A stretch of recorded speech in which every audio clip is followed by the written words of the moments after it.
there, I'm Jim Zirin. Welcome back for more conversations. Writer, journalist, Jeffrey Frank is with us.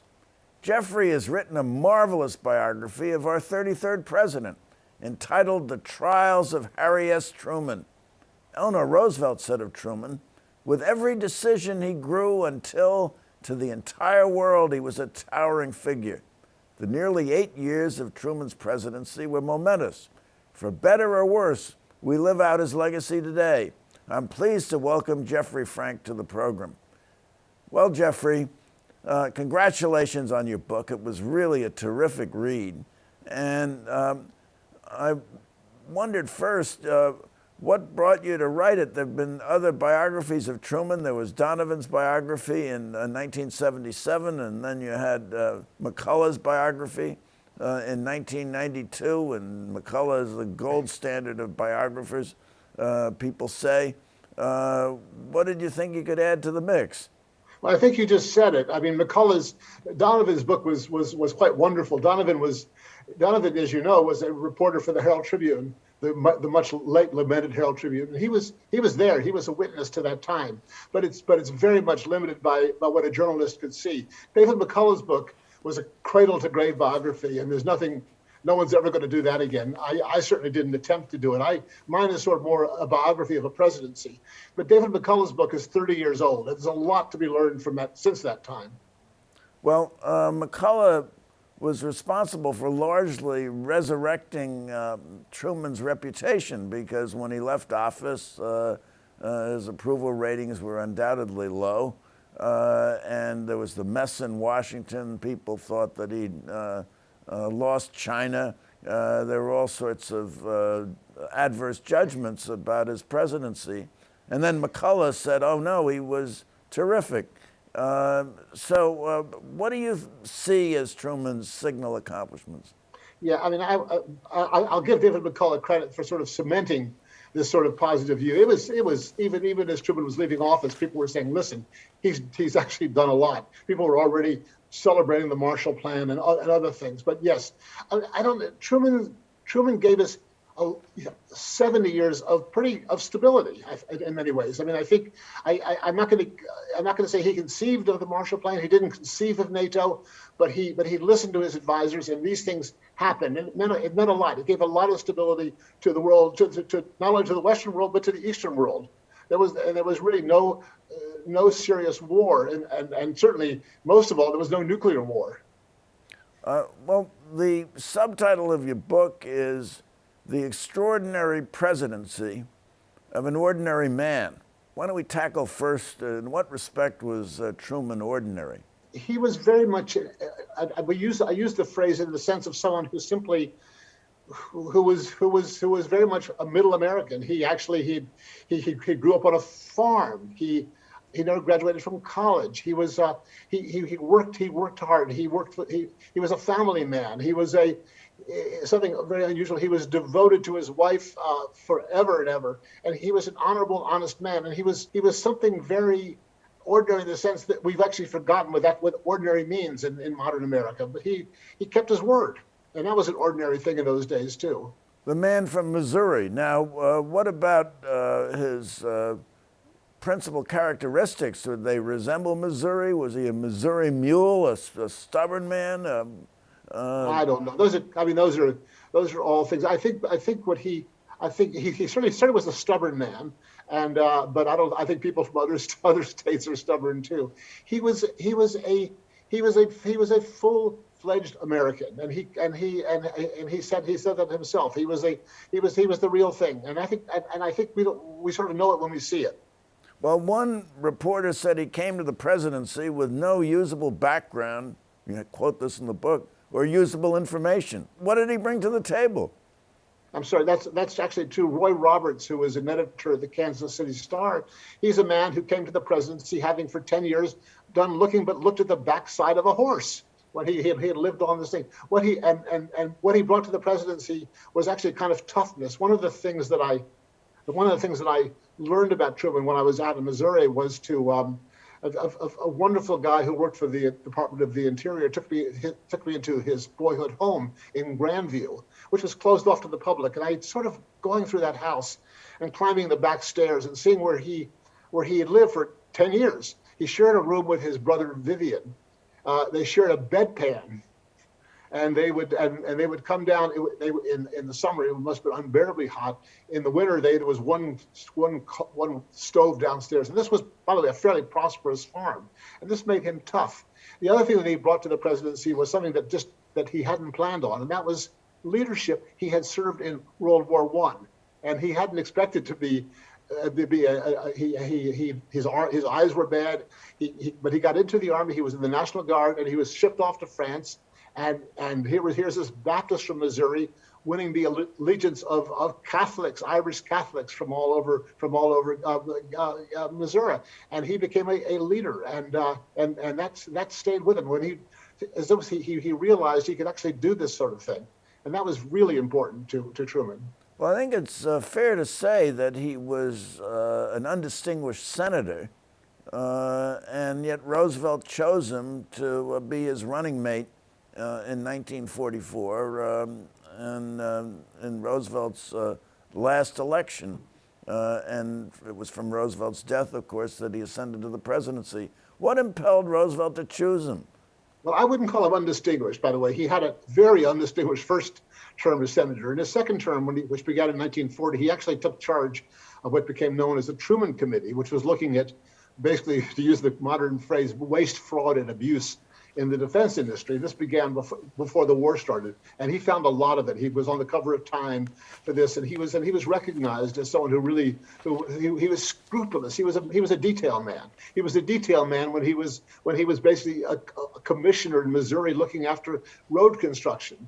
So, but Roosevelt also chose him for very practical reasons. He was trying to get rid of his vice president, Henry Wallace, who had a reputation as unfairly, but basically sort of a borderline fellow traveler, but basically a very sort of an unusual type. Someone, the social critic Dwight McDonald said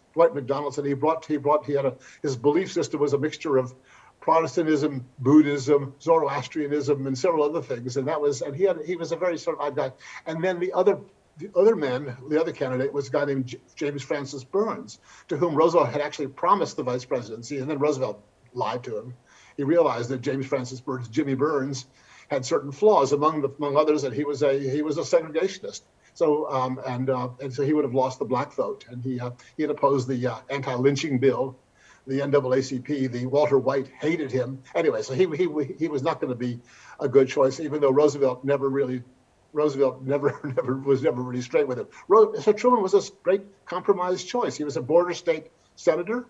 Labor was okay with Truman. They didn't like Burns at all, and sort of moderate Democrats could live with him. They couldn't have lived with Henry Wallace, and there was a real movement to get rid of Wallace after one term. So he was, in a way, Truman was Roosevelt's third vice president. John Nance Garner 2 terms, Wallace 1 term, and then Truman. And then Roosevelt did him no favor by naming Wallace Secretary of Commerce. So Truman was stuck with a man who thought he should be president in his cabinet. So you had strange bedfellows in the Democratic Party then. You had way to the left, Henry Wallace. There were whispers that he might be a communist. Of course, it was the time of the Red Scare and the paranoia.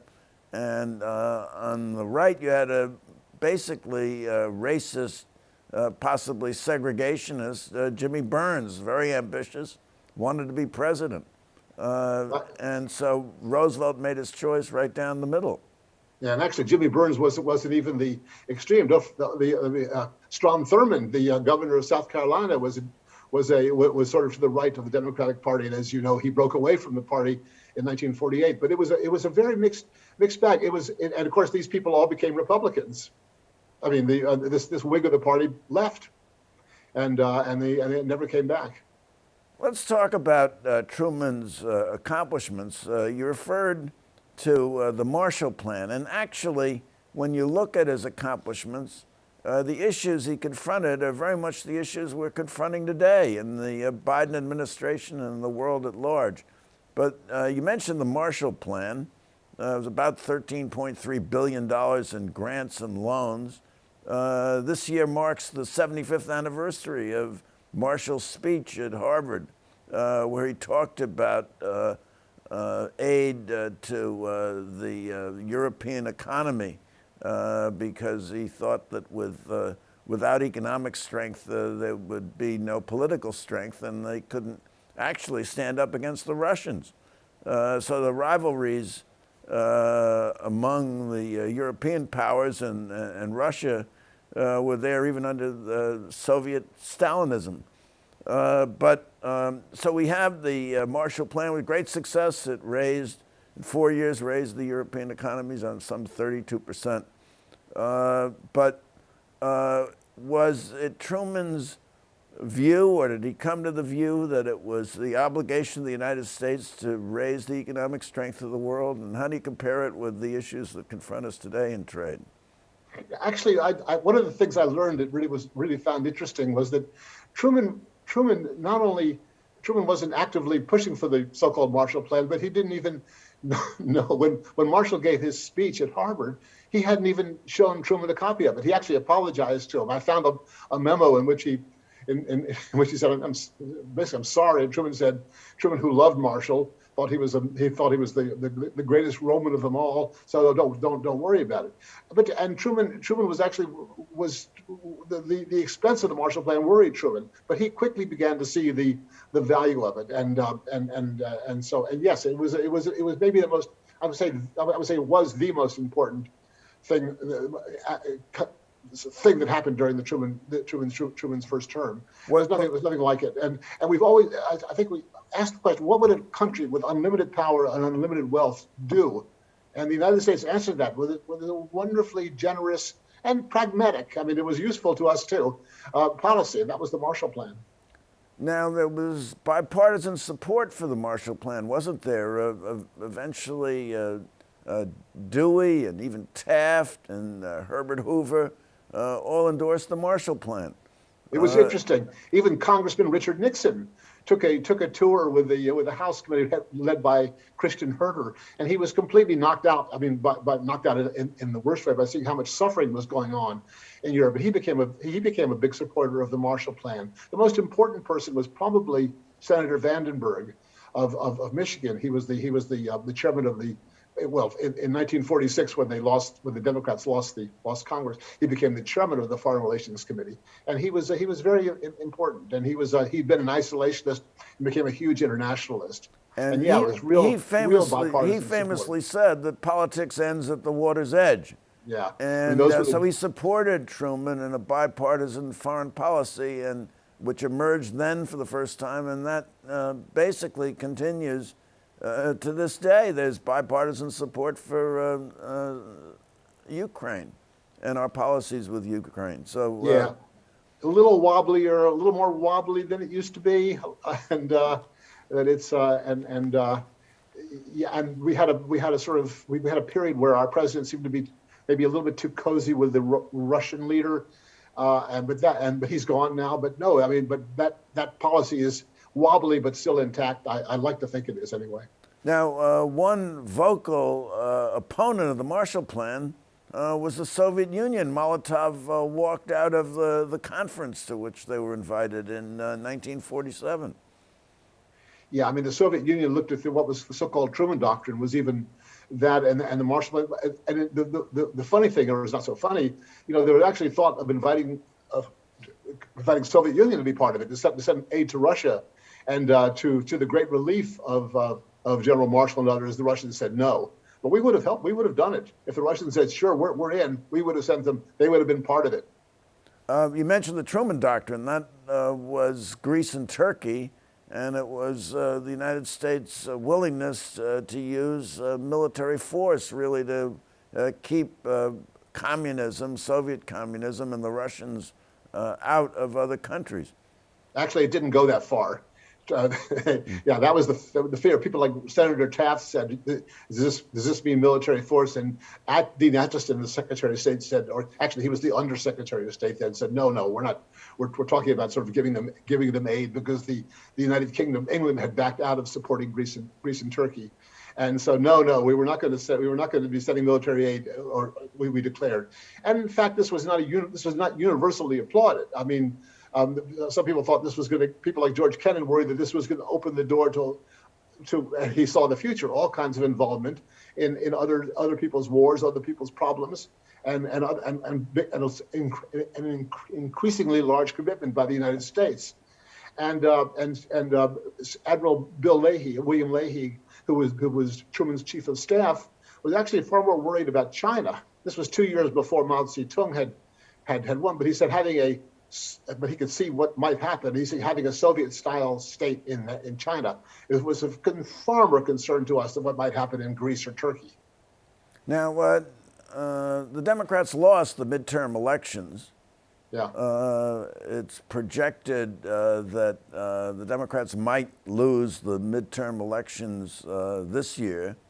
Is there a parallel there between Truman and Biden, and how it might be necessary to govern from the center rather than from the left? Yeah, I mean, yes and no. I mean, yeah, Truman lost. I mean, the Democrats lost Congress for the first time since 1928, and the loss was so large that actually some people saw this as a vote of no confidence in Truman. And that was, don't forget, Truman had only been in office for a year and a half at this point, and Roosevelt had died in April of '45. The election was November of '46, and it was the election, the overturn of, the switch in the balance of power was so strong that one Democrat, Senator Fulbright of Arkansas, suggested that Truman should appoint Senator Vandenberg, who we talked about, as Secretary of State. In those days, Secretary of State was the next in line to the president. That's changed since then. Let's talk for a moment about the recognition of Israel, which has been hailed as another one of Truman's signal accomplishments. Now, Secretary of State Marshall at the time was vehemently opposed to the United States recognizing Israel. Why did he do that? Actually, yeah, he was. And by the way, he wasn't alone. Undersecretary Atchison was opposed to it. James Forrestal, the Secretary of Defense, was opposed to it. They all thought this was a terrible policy. It was going to set off, divisions in the Middle East between Arabs and Israelis that would last for decades. They were right, of course, but so they saw it just completely as a question of pragmatic foreign policy. Truman once said, and I've talked about this before, that there are two people sitting in this seat in the White House. There's the President of the United States, and there's Harry Truman, and I think in the case of Israel, Harry Truman made that decision. It wasn't. It was a very personal and somewhat emotional decision, and that's what did it. He was affected by the sights of refugees in Europe after the war, and there was some publicized. There was a famous ship that was trying to make its way from Europe to Palestine, and he was very much influenced, I'm sure, by his friend Eddie Jacobson, with whom he opened up a haberdashery shop in Kansas City, and Eddie Jacobson's got him to sort of meet with Chaim Weizmann, the president or the would-be president of Israel. And Truman all of this influenced Truman, even though Truman, by the way, became extremely impatient with Zionists and with the kind of lobbying he was getting, but nevertheless, he did it. Was there anyone in his administration who strongly advocated the recognition of Israel? I'm not sure. I mean, Clark Clifford, who was one of his aides, did, but Clark Clifford was a wheeler dealer even then, and he looked at and he actually took credit for an electoral projection, basically saying we need the Jews, we need the blacks, we need the Catholics, and so that was his outlook. That was not Clark Clifford's memo, but he took credit for it. Isn't the influence of Eddie Jacobson somewhat overblown? I think you point out in the book that he really didn't have much contact with them. They were in the haberdashery business, but the business went bankrupt. And there hadn't been a lot of contact between them up until the time that Jacobson came to the White House to lobby for the recognition. Margaret Truman said that there was very little contact, but that's not. Eddie Jacobson he came several times to the White House, mostly just to say hello. Truman invited him to Key West, and and he wasn't going to have people coming to Key West who weren't genuinely his friends. And he spoke of Eddie Jacobson as being one of his most one of the closest friends he'd ever had. So I think that was important.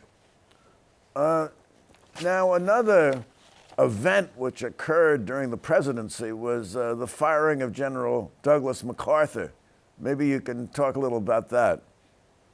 Yeah, well, General Truman in his private diaries had always thought didn't like MacArthur. I mean, he never met him, but he called him a self-aggrandizing bunco man and so on. But MacArthur had was sort of a legendary general, and when North Korea attacked the South in late June of 1950, MacArthur was the Pacific commander, so there was nowhere to turn. MacArthur, if America was going to get involved, and America did get involved, as we all know, MacArthur got the role, got that job.